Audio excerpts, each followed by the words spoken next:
One's the biggest takeaway from the movie and producing all of it. What was the main thing you learned?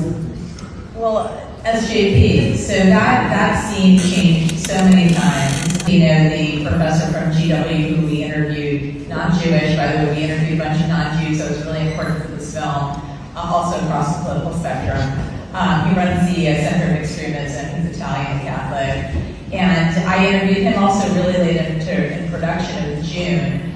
And when he told us about this FBI wiretap from a Marriott hotel room in 1993 with Hamas in America, and how they were figuring out how to create messaging that was going to be able to speak to the people on the left, use terms like, you know, apartheid and social justice language.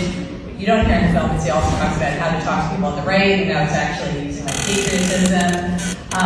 It was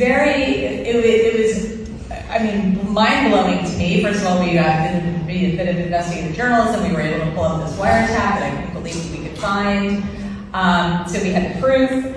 And I couldn't believe that they had actually been plotting this for 30 years. I mean, I think that is something that no one really knows. And that what SJP is a manifestation of that, and that they are really connected to Hamas. And you know, I have to get all my films legal. We go through rights and clearances and a very, very thorough legal process. So people can't just say what they want to say on camera and be in my film that we're going to then air. I need to triple check all my facts. And so when we have Asaf Morawski say Hamas in America, I went back to him 3 times on the phone to say, is that really, really true? Can you show me the proof? I need to see all the evidence. What does that really mean? And we were able to show all sorts of different evidence, and he was giving me different federal cases and all these types of things.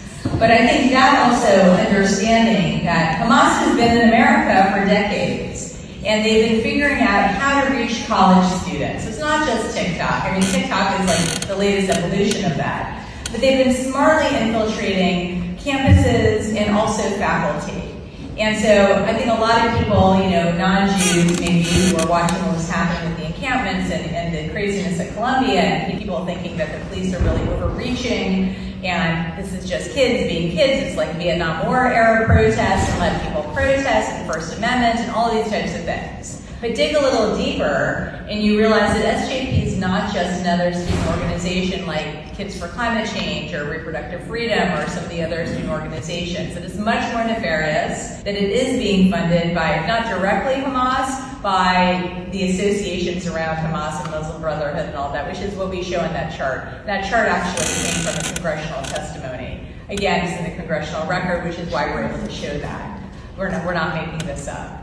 So that was the SJP piece of this, and how well-oiled a machine it is, how well-funded it is, how sophisticated it is messaging, like we know about the October 8th toolkit, and they were ready to go. All of that was very surprising, and I'm someone who follows these issues, and I have a pretty good working knowledge of a lot of this stuff, and that surprised me.